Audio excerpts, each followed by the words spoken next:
So in a tight market, let's be honest, you can't out hustle a bad system. Slower periods expose what we call operational debt. The CRM cleanup you delayed, the lack of standard procedures, and the lack of sales training. The business owners who use this breathing room to improve the machine are building an enormous advantage right now. Yeah, that's right. Today, we're delivering the exact tactical blueprint to out operate your competition. We're breaking down three real world AI applications that are closing deals today. We're going to role play how to handle the dreaded price objection without cutting your price and giving you a 4-step action plan to execute this week.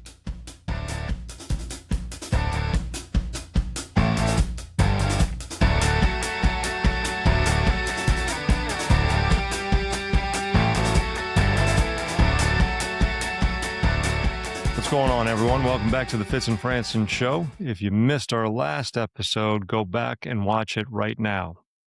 We'll wait. Right now. We'll wait. You done?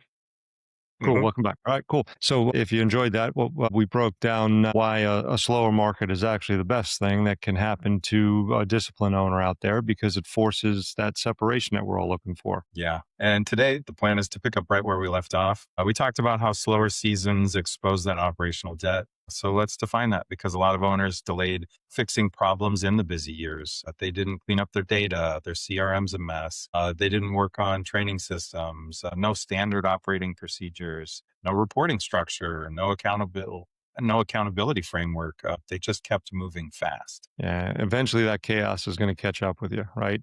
But the good news is this: if things slow down even slightly, you finally have breathing room to improve the machine. Right? Smart owners are doing exactly that right now.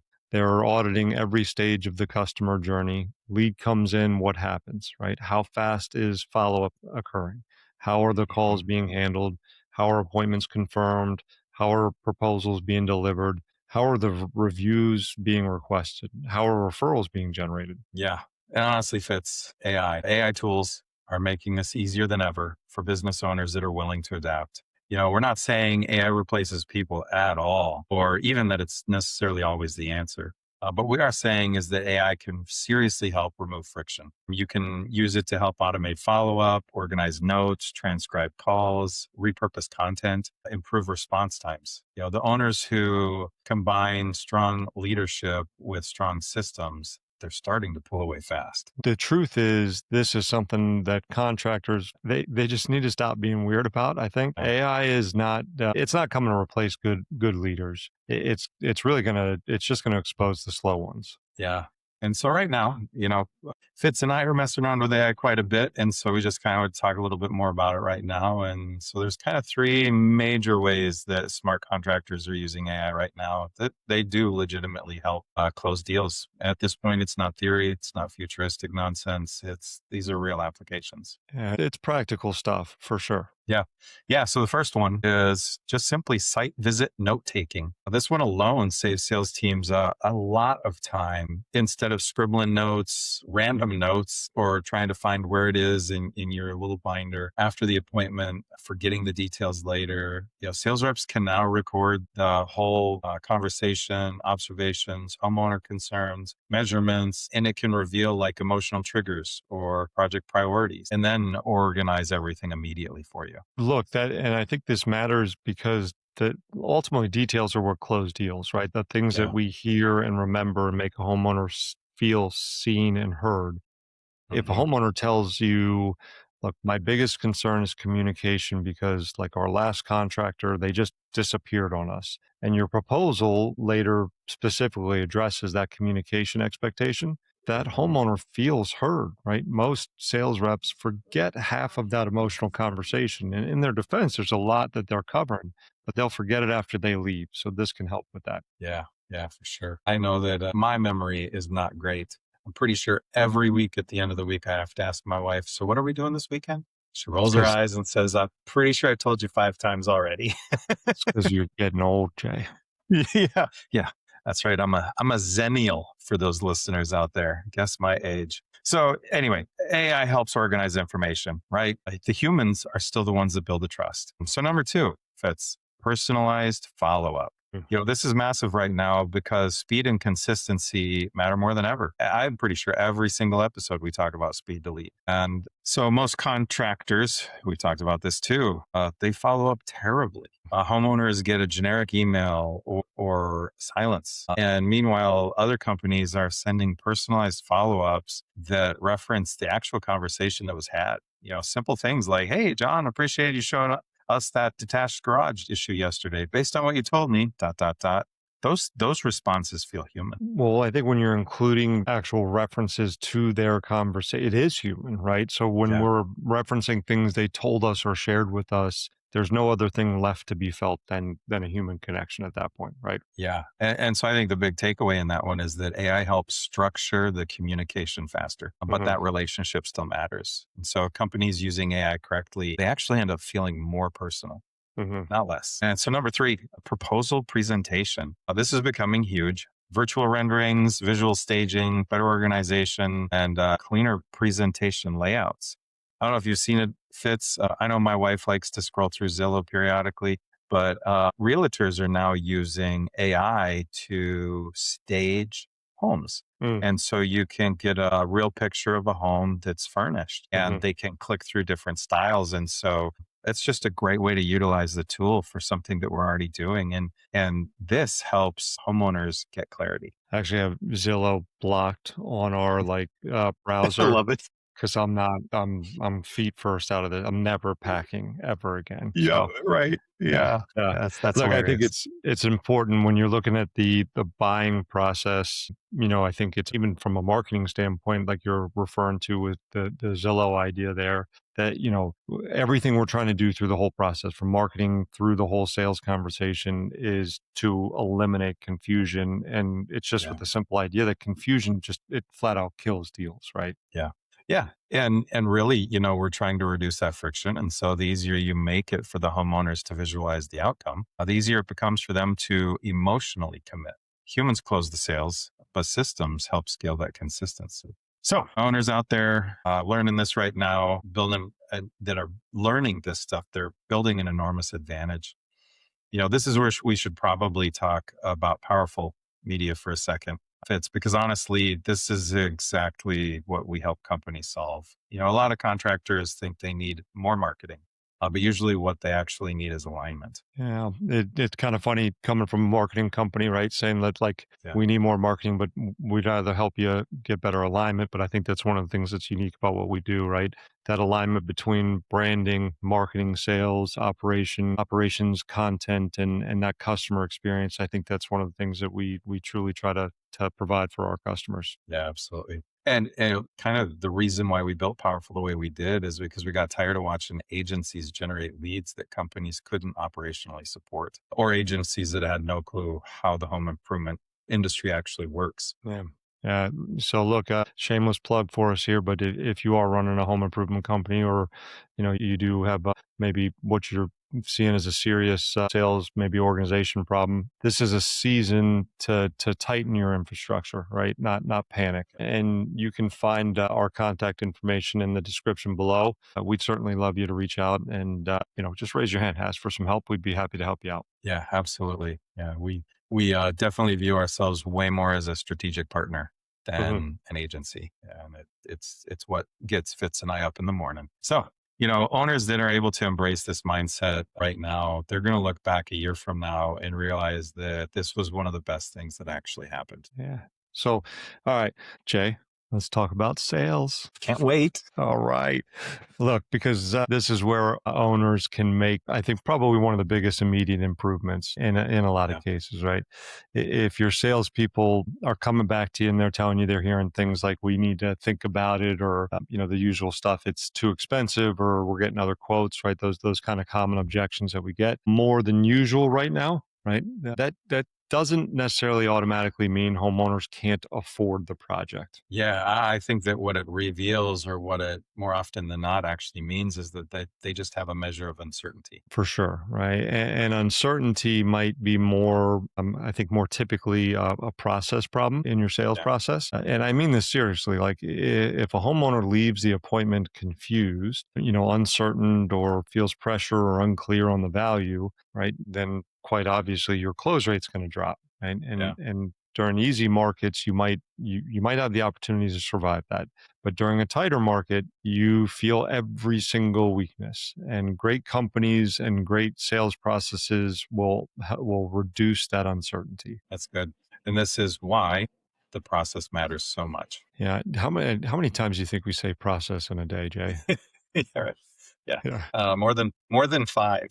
More than five for sure. I would take the over in that bet for sure. So Yeah. look, so here is one of the biggest mistakes I see salespeople make. Right? They rush to price. It Yeah. happens far too often. And look, you walk in the door. We had a guest on, a good friend of mine, Bob, pointed out that there's two things a homeowner wants when a salesperson gets there. Right? They want the price and they want us to get the hell out of there. Right? Yeah. And that's been true since we started running these appointments. Right? So Mhm. the homeowner says to you, how much is it? And immediately a salesperson, weaker sales rep or a frustrated sales rep jumps into the numbers. But Yeah. the homeowner hasn't had the opportunity to emotionally connect to what their problem is, or better yet, what the solution is that you could provide them in any way, shape, or form. Yeah. And that jumping into the numbers means that you can make price the only thing that becomes evaluated. hmm Yeah, and that's not a good place for anybody to be, regardless of what your price point is. So Yeah. instead, what top closers do is they slow the conversation down, right? They ask better questions. What, Mr. Jones? What happens if you wait another year? How long has this issue been frustrating you? Have you been dealing with it? And what matters most to you during the process, during the project? And now what we are seeing in those questions is that we're helping them start to establish like emotional relevance to what's going on, what the outcome looks like, and what it takes to get from the problem to the outcome. Yeah, those are great questions. And I would say that in this sales process, emotionally relevant projects, they can survive that uncertainty. For sure, right? Because, look, I've referenced Daniel Kahneman and the trainings I've done and on the show a lot. And I think one of the things that him and his group helped establish is that, we don't make decisions logically first, right? We make those decisions and we justify them logically, but we buy emotionally. So we have to be able to hit that emotional button first. Yeah. Yeah. And this applies to marketing too. Companies that are still generating strong leads right now, they're not necessarily leading with limited time offer. They're leading with some version of, we understand your problem. Absolutely. Right. And look, I think at the end of the day, what we know is that like empathy converts, trust absolutely is going to help convert. Pricing is where I think a lot of contractors completely lose their nerve.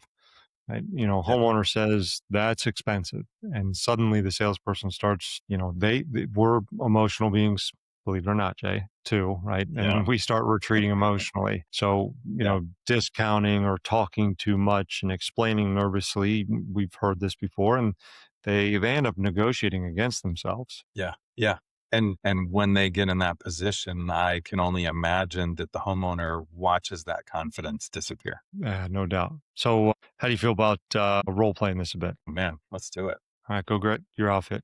I'm kidding. I'm kidding. So, yeah, I got it, yeah. Helen. There we go. Perfect. All right. So, There we yeah, go. we'll help the people out here. Maybe we can role play a scenario where Jay, you'll be the homeowner, and I'll play the sales rep. I'm a method actor in that way. Yeah.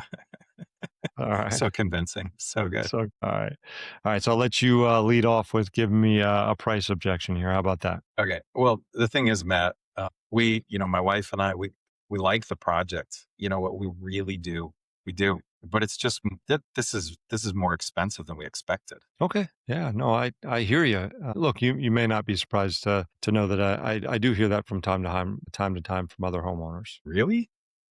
Well, that's kind of nice to hear. That simple response from you, Fitz, that actually lowered tension right away. Yeah, I think one of the things that's important is, again, not a knee jerk reaction on a sales rep, point of view. And I know it's a simple little short, example. Far too often Mhm. they'll like, well, what about this? What about that? I'm like, oh, hold on, wait a minute, right? Like the quick jump in from a salesperson to defend or justify or immediately discount Yeah. immediately sends the other person into the defensive, right? And Mhm. what we end up with is a conflict here, or just kind of strengthening that knee jerk reaction that the homeowner had on the other side. right? Yeah. So that's step one. All we're doing is acknowledging that you were heard. You had a reaction, right? And as a homeowner, you should feel heard. And also that it's not abnormal. Like, yeah, it's probably more than what you thought it was going to be. And that's okay. Other people have had a similar reaction. So that's all Yeah. we're trying to establish there. Right. So we promised the listeners maybe a couple of step process here on how to like overcome this stuff. So that was step one. Step two, what we need to help here is we need to understand maybe what they believed the price was going to be. And more on top of that, where they came up with that number, right? In Yeah. most cases, what we find is that they expected the price for whatever it is that we're offering to, let's say, I don't know, maybe be half or 2/3 of what we're showing them. And when we ask them where they came up with that number, what they'll tell us is, oh, we just thought that that's what it would cost, right? I don't know your Yep. people on the phone deal with that, Jay, right? But Fine. by opening this conversation up, what we have the opportunity to point out is that their initial gut feeling, again, an emotional feeling, right? Or the hope for the price was not based in reality in any kind of way. And from there, we can see if they're willing to close the gap. And I think the important thing to keep in mind, and we've talked about this before, is that they didn't tell us no. Yeah. That initial reaction you gave me wasn't get the hell out of my house. Yeah.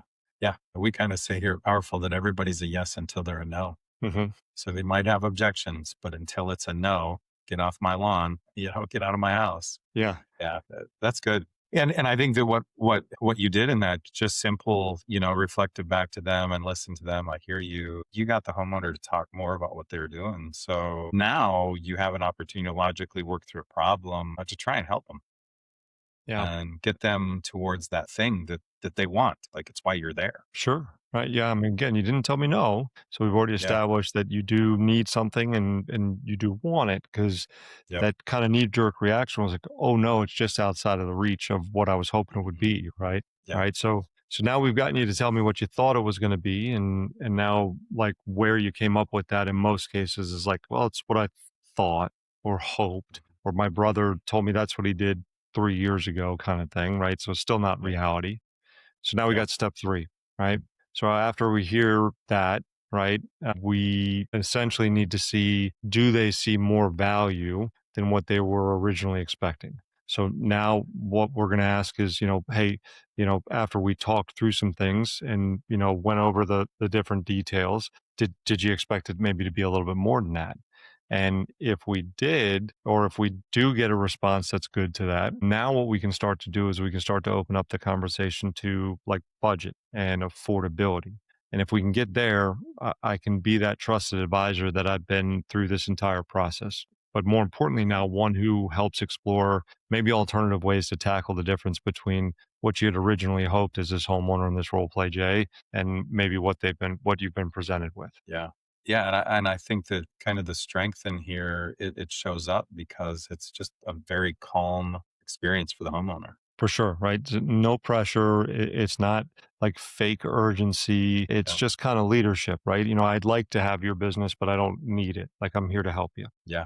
Yeah. And I can say, I've definitely had in-home salespeople in my house. And as the homeowner, I can attest to being able to respond incredibly well to just a calm certainty. Mm-hmm. Yeah. Hey, look, you've heard these things before, so it shouldn't be a surprise to hear them again, right? Mm. We should be prepared for them. And so again, it's not an abnormal reaction for you to have as a homeowner either. So you're not, weird or an outlier. Like you shouldn't be made to feel like one. Yeah. But there's a lot of people that have had that reaction and worked through it too. So let me help you, see if you can do that as well. I think especially right now, right? Because uncertainty outside the home that we're seeing makes people, I think maybe more value that confidence inside these conversations. So salespeople, I think, really need to understand this. Price objections are usually more of a panic reaction. They were excited about this solution that you helped build to the problem that they're having, and now they're worried they can't afford it. And if we built good trust, we have the opportunity to help them through that panic. If you slow down here, slow down. Yeah. And we won't talk about it, but offering financing helps. Yeah. Yeah. Yeah. Big part of this conversation includes those types of things. But No doubt. so let's move on, Fitz. I can't sit here all day talking about sales. In fact, I'm already bored. I think you might have noticed I was nodding off during that. Come on. Well, that I mean, when you fall asleep, I'm gonna get you to sign the contract after that, Yeah. so that'll work. So let's do a hot take real quick. So, and I know, this might actually rub you the wrong way, which that's okay. So a lot of sales managers and owners think that sales training is the answer to a tight market. They Oh, bring in some guru and they do a 2-day boot camp on closing tactics. But my hot take is actually that sales training is a complete waste of money if you don't have the operational infrastructure to track it. I know. okay. If you don't have call recordings, if you don't have speed to lead automation fits, if you don't have like CRM accountability, that training is gone within a day. You're just Sure. throwing money at a leaky bucket. I feel attacked, Jay. Truthfully, I do want to argue with you, but I will later, but I can't in the Mhm. moment here. You're right in this instance. We'll mark it down, we'll celebrate it every year as the day that Jay was right. That's right. I tell But, my wife. there you go. But I will push back just a little bit. I think it's not just about the infrastructure, right? It's about the Sure. standard of leadership as well. I think on top of that, I think you can have the best CRM in the world, but if the manager doesn't actually like review the call recordings that go into it and coach the reps, the Yeah. tech is rendered useless at that point, right? I don't think we're in disagreement on that. Yeah. We've both seen companies spend, tens of thousands of dollars on software and still end up with a 15% close rate or a 40% marketing cost, right? And it's really just because like the managers in those instances are glorified admins who don't really know how to coach people. Yeah. Yeah. Yeah. We had Jonathan from Builder Prime on, and he talked about how important it is when you add a system to the mix that you get the whole team to buy into it. Mhm. So, and that starts with leadership. You're exactly right. So there, Yeah. you get to be right too, Fitz. Nice. How about that? Yeah. Yeah. And some of this stuff, it really is because maybe the owner promoted their best sales rep to be a manager without teaching them how to lead. We've both seen this movie more than once, and it pretty much inevitably leads to disaster. Yeah, I think that there's far too often we see somebody that's really good in the role, but maybe hasn't been given the tools or resources to know how to lead or coach what they're doing into other people, right? So let's give our viewers, as we usually do, something practical. Yeah. If I owned a contracting company today and wanted to use this market shift to get better, here's exactly what I would be doing. Write this down. Right? Down. Number one, I would audit every stage of my sales process: call recordings, follow up speed, presentation consistency, close rates, objection handling, everything. Yeah. Everything. And then number two, and I would tighten up operations. Tighten up that response time. We've talked about this over and over again. Get it as close to instant as possible. Manage production communication as efficiently as possible. Make sure somebody is handling online reputation and internal accountability. Hmm. Yeah. Number three, increase trust building content like Jay was talking about earlier. Not that random content stuff. Certainly not the dancing that Jay posts on his TikTok, right? Yeah, Not that desperate that's content. pretty good. It's not bad. You're getting better, right? But the trust building content for sure. Yeah. This includes case studies, before and afters, process videos, customer stories. Educational content's a big one. And, it should be kind of fun to post some team culture type of stuff too. Yeah, I think that team culture stuff shows kind of the you're established, you got a big team, and that Yep. you got family and faces that they can recognize, right? So Yep. number four, for the love of God, train your managers, right? Especially Mhm. now, Yeah. maybe harder than ever, because that middle management core that you have can either stabilize in times of pressure or they can amplify the chaos that could be happening. Yeah. For the love of God, train your managers. Yeah. Mhm. Huge point right there. Yeah. Honestly, I think this is the next evolution for a lot of owners and a lot of businesses in our world. A lot of companies, they've figured out, at least a good portion of the marketing and the sales process. But now what they need is a really good leadership infrastructure and training process. Yeah. Yeah. Scaling beyond a certain point, it ends up not even being about the hustle. It ends up being about the systems. No doubt. I know we talk systems processes a lot, but the reality of it is they create that consistency that everybody's looking for. Yeah. Yeah. How many times have you been in a home and the customer's like, you're the first company to like answer my call. Like the amount of companies out there that just ghost their customers, it's wild. So that consistency, that creates trust. No doubt. And that trust is going to, lead to growth that everybody's looking for. Yeah. 100% right. Yeah. So if you're listening to this right now and feeling the pressure, good. Seriously, good. Right? Because pressure exposes weakness, and exposed weakness can finally be fixed. Yeah. Yeah. It is a good thing. It is a good thing to have stuff come out that is going to help you in the long run and help you build something that lasts. So owners out there, managers out there that are willing to adapt during this season, they're going to come out unbelievably strong on the other side. Absolutely. This industry still has just massive opportunity. People still are going to need roofs. People still need that exterior work done and interior work done. They still need remodeling projects just in general, right? And what they need is they need a trustworthy contractor to help them do it. The question is, like, will you become the obvious choice? Yeah. Yeah. That's the game we're playing right now, Fitz. Exactly right. Well put, Jay. Not just generating leads, becoming the company homeowners trust before they even pick up the phone. Yeah. Yep.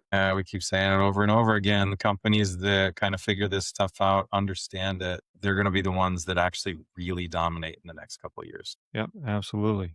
All right, guys. If this episode hit the home for you, do us a favor, like the video, subscribe, share with other colleagues and leaders out there, and drop the comment below. Let us know what some of the challenges are that you're facing, and we read them and try to respond and build content around it as well to try to answer those questions for you guys. Yeah. Yeah. Like Fitz said, we read the comments, all of them. Some of them we wish we hadn't read.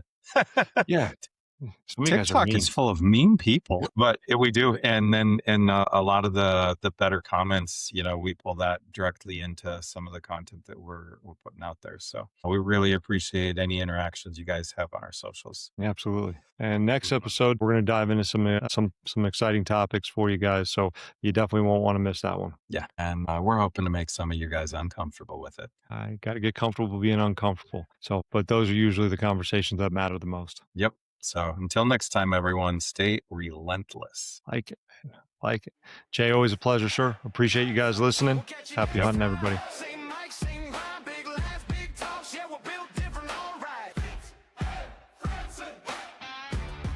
Thanks for watching. Now get back to work.